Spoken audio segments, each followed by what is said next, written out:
Hey, what's up, guys? Yeah, so today, this is my algebraic geometry lecture for varieties, and I think it's also important to make a small video talking about this weak and strong Hilbert-Nullstellensatz and tell their relationship. And I'm not gonna to prove the weak. I'm not gonna to prove the weak Hilbert-Nullstellensatz, but I will show their connections. And I mean, at least this can describe some missing part in the Harsong chapter 1 for the varieties. And hope you guys subscribe to my channel. Yeah, so previously I think we have described some there's a property in the right. So we recall that in the variety, then we have two main word. One is the points, one is the polynomial ring. And so we noticed that we just know that if somebody give you the ideal I, you can consider the zero locus.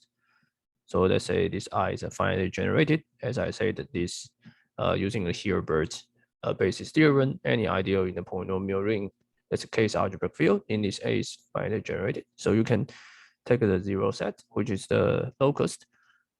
So you get a zero set. This is called algebraic set. And conversely, if you take any point y, right, you can consider the I of y, which is a polynomial ring, polynomial f, a set of polynomials, which is also ideal, such that the f of p is 0 for every p belongs to y.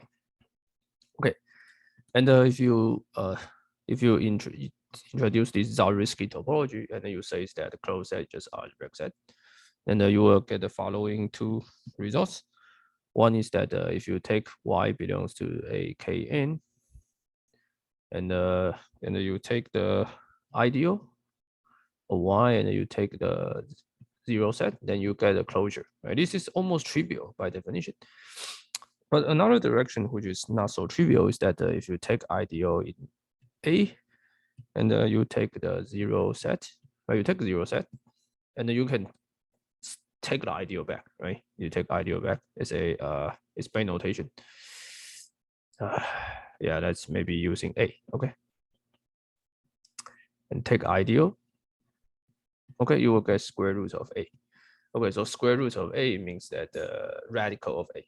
Okay, so which is all the f r belongs to A. So there is r, which is integer, positive integer, and yeah, so it's like fr. Sorry, f belongs okay, so it's f belongs to A such that f to the power r belongs to A. Okay, so let me just write k clearly.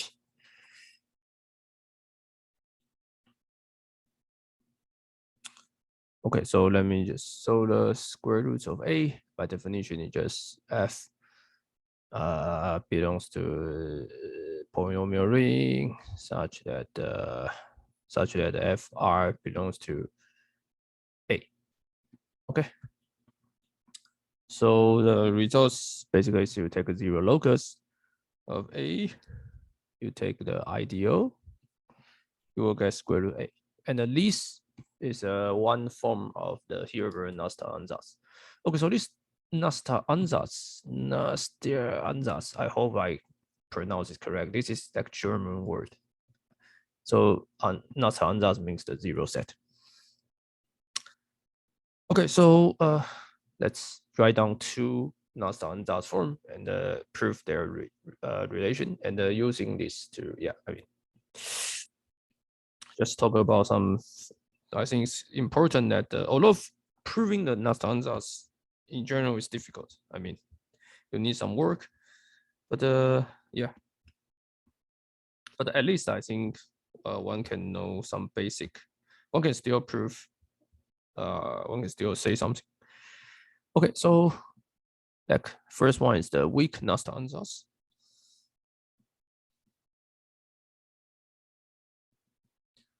Okay, so case algebra closed. And right, you can take if A is if I is ideal, such that the zero locus of ideal 0 is empty, means that there's no common polynomials. Okay, then I must be everything. Okay, so this is called the weak NULLSTELLENSATZ, and the reason is hard to prove. Okay, so let me just write down. So the idea is that this one is hard to prove. Okay. Yeah, it's non-trivial. So the simple the one application is that very trivial is that you can very trivial is that you can take, for example, if you take n to be 1, right, you arrive is the algebraic fundamental theorem of algebra, right? Because in this case that yeah, so you arrive get algebra, the fundamental theorem of algebra. Because if you take n to be 1, then your I just so basically tell you that every non-zero polynomials must have roots, right? Otherwise that you violate the theorem, right? Okay. Okay, so this is like one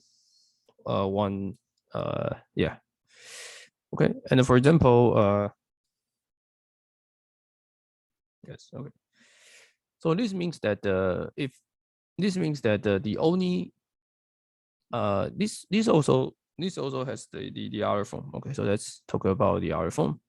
So this is the same as if you take f1, f2, fm belongs to k of x1, xn, and then the zero set. So f1 basically if they don't have common sets empty, if and only if there is this q1, q2 up to qm belongs to k of x1 up to xn, such that q1 f1 plus q2 f2 up to qm fm is 1.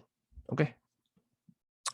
Hopefully you can see why this is true, because if this by weak Hilbert ansatz, if it's empty, means that the ideal generated by f2 f of m up to f1 f2 up to fm is whole ring. So this means that 1, right? Obviously the 1 should be inside here, so you can prove this. So this statement, so to prove this, so which means that this direction is trivial by just weak Hilbert ansatz trivial. And also you can show that if, right, then this direction is also trivial, because if you can find a q1, q2, qm such that this is true, that means that 1 belongs to this ideal. If 1 belongs to some ideal, that ideal must be everything, right? So yeah, so this is the same statement. Okay, and there's called a strong Hilbert ansatz, or strong ansatz.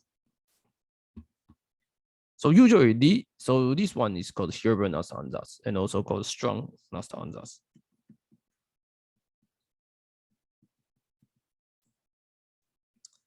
Okay, so strong ansatz basically just say the same thing. So strong ansatz just say that 0 of A, take any ideal, and then you take the ideal, then you get a square root A. Okay, so this one is a Hilbert strong ansatz. Okay, so in this video, the only thing I can do is just prove that the weak here, weak NULLSTELLENSATZ if and only if strong NULLSTELLENSATZ. Okay, so this is the only thing I can prove. Maybe in the future I can make a video of proving this weak, but I mean this is not so trivial. At least you need some work to prove it. Okay, and so strong prove weak, right? So it should be trivial. So let's proving a simple thing. So let's prove. The first one is proof strong implies weak.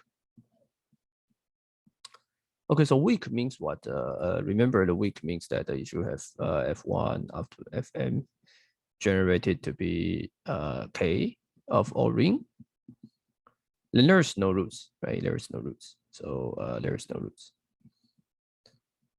No common roots. So basically, if you call it I, then the v of the 0 set of I will be empty. Okay, and the strong is just what I said. just the square root of a radical of a. Okay. So proof is very simple. Right. So remember in the strong Nullstellensatz ansatz, we have ideal A, and you take the 0 set, and then you take the polynomial such that all the points set of polynomials such that all the points inside 0 of A is 0 is radical of A. In order to do this, right? So we just take A. Let's say take A to be generated by this. Okay. Sorry, it's not this. This is not okay. Okay, we just say that suppose, right? Suppose there's an ideal A such that 0 of A is empty. Okay. So we can ask what's I of empty. So I of empty is what? I of empty is that every polynomials can be, right? Because there is no condition that you need to satisfy, right? So this guy must be everything, right? So it's must be everything. So it's all holding. Okay, and the square root of A of whole ring means that A is a whole ring. Okay, so proof done. Almost trivial, right? Because so this proves that if there's a ideal such that there's no 0 set, then that ideal must be the must be all rings, must be the whole polynomial ring. Okay. Okay, so let's prove another directions. Maybe another direction is not a little bit tricky. So proof is that we want to prove that weak goes to strong. Okay, and this one is a little bit tricky. Okay, this one is very tricky. I think so. I would say. Okay. There's a name for this trick. I forget the name. Yeah, I think it's Robinson trick or something. But there's a trick which is weird. Okay. So our goal is to prove that Z of A is a square root A. Okay, so first notice that obviously that this will be this, well inside this, right? This is, you can check by yourself. It's trivial because obviously that if you have a polynomial such that FR belongs to A, and you take the 0 of FR, right? It's the same as you take 0 of F. Then you take I, will go back to the same thing. So this is trivial. Okay, so we need to prove another directions. So this is trivial. We need to prove that we need to prove this.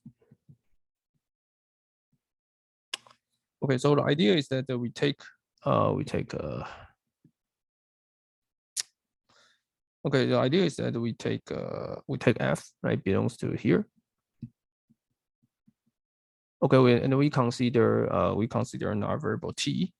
Okay, so this is the trick. We consider 0 sets. We consider T. We add another variable T, and then we consider 0 set of that ideal A, and T times F minus 1. Okay, so it's that we consider the polynomials satisfy the. So right, so you can view A is A is F1, F2, up to Fm generated by this, and you take you're asking all the point sets such that this is true. Also, there's another equation called Tf minus 1. Okay, so this is inside the 0 set, which is inside the A Kn plus 1. Right, you go to another dimension. Okay, and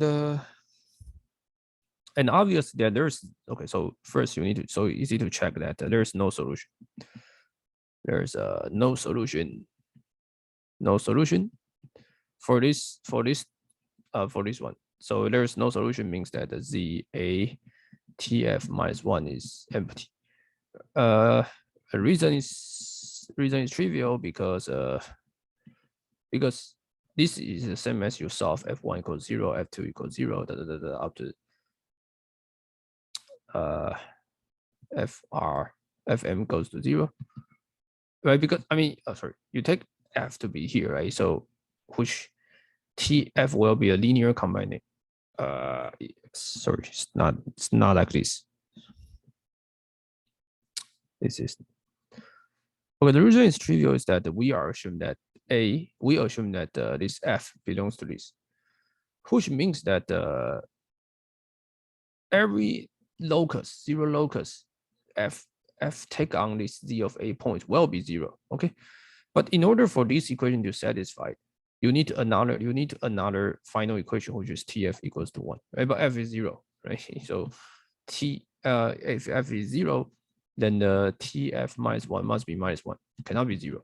Okay, so this means that this za and the tf minus 1 must has no solution, because whoever makes the previous ideal goes, for every point which make all the previous ideal goes 0, cannot make the final equation goes to 0. Okay, so yeah, so I mean, if you have x1 up to xn such that to make this to be 0, then this f will be 0 and this will be minus 1. Okay, so this cannot happen. Okay, so by weak NULLSTELLENSATZ, we know that your a and the tf minus 1 will be the whole polynomial ring, right? So will be k x1 x2 up to xn and also t. Okay, so this means that 1 is inside it, right? So you can take out, that means there's a linear combination. Okay, so there is this so a, there's this f1. Let's say a is generated by f1 and f2 up to fm. So let's say there is this f1, f2, fm belongs to I, so it belongs to a, and where g and g1, g2 up to gm. So let's say this is g1, g2 up to gm belongs to this polynomial ring, such that the linear combination is 1, right? So 1 is fg f1 g1. So now I can write g1 as xt. So this is x, and that is, I use vector, right? Let's call this x vectors. So we have 1 equals to f1 x g of x g1 xt plus f2 of x g2 xt up to fm of x gm xt. But finally, you should still have some t, right? Because this is the contribution from previous one, and you have contribution from this one. Okay, so you need a final one which make for this, right? So you take g. That's why I put in g here. So we have g xt tf minus 1. Okay, so this is the results come from weak NULLSTELLENSATZ. So we have f1 g1 f2 g2 fm gm gxt tf minus 1 xt, right? So this is by trivially just using the weak Hilbert NULLSTELLENSATZ. Okay, so trick is terrible, right? Just make t to be 1 over f. Who knows, right? Okay, so if you make t to be 1 over f, and what you get is what you can. This is tricky, right? Because this t, I mean, this t has no, it's just arbitrary variable. So I can make t to be 1 over f. Okay. Then this g1 xt is a polynomial of, will become g1 of x 1 over f. So if you do some algebra, you do some algebra, then this guy can be written as 1 over f to something power and a g1 of x. Okay. Right. So which makes this is only for x, right? And it's f1 over f for some power. So you can times the very large f power to make this equation become the following, become the f to the n to be f1 g1 of x. So this is f1 of x, f2 of x, g2 x, up to f of m of x, gm of x. Okay, and this will be 0. Okay. Okay, so you get 1 over t to the 1 over f, then you get this. Okay, but this shows what? Because this guy is the right hand side is a polynomial in the point. It's a g right? Every g is in x. So this is the ideal generated by is in ideal of generated f2 of f, which proves that f of n belongs to this, which proof. So this is the same as you prove that f belongs to the radical, right? So radical of a. Okay, so we proved that if we starting point is that we take f to be the IA of z of a, which proved the I of z of a is a square is the radical of a subset. So which proved that the radical of a is the same as 0 sets the a. Okay, so this is the connection between a weak and strong Nullstellensatz ansatz. Okay, so yeah, so technically this is not difficult, but I think the difficult part is that if you want to directly prove weak Nullstellensatz ansatz, you need to use something called Zariski lemma, and if you assume that your algebraic field is uncountable, then you can prove it by some simple fact. But it's like obviously not so trivial to prove. Directly prove it's not so ansatz. And yeah, I think it's good stop now. And the next time we talk about the topological, the Noetherian topological space, and then we finish the chapter 1 hard